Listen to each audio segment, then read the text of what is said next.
ஈஸியான நண்டு வறுவல் எப்படி பண்ணலான்னு பார்க்கலாம். வாஷ் பண்ணியிருக்க நண்டை ஒரு பேனில் சேஞ்ச் பண்ணிக்கோங்க. சால்ட் ஆட் பண்ணிக்கலாம், மஞ்சள் தூள், மிளகாய் தூள், சோம்புத்தூள், மிளகுத்தூள். தேங்காவை அரைச்சி மிக்ஸ் பண்ணிக்கலாம்.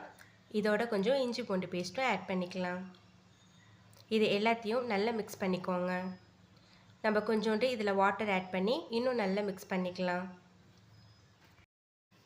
நீங்கள் மிக்ஸ் பண்ணதை அப்படியே அடுப்பில் எடுத்து வச்சுருங்க. இதில் கொஞ்சோண்டு ஆயில் ஆட் பண்ணி நல்லா வேக வச்சு எடுத்துக்கலாம். நல்லா வெந்ததுக்கப்புறமா இது மாதிரி ஆயிலாக நல்லா ஸ்ப்ரெட் ஆகிருக்கும். இதை ஒரு வாட்டி நல்லா மிக்ஸ் பண்ணிவிட்டு க்ளோஸ் பண்ணிவிடுங்க. ஒரு 5 மினிட்ஸ் கழிச்சுட்டு ஓப்பன் பண்ணி பார்த்தீங்கன்னா நம்மளுக்கு ரொம்ப ஈஸியான டேஸ்டியான நண்டு வறுவல் ரெடி.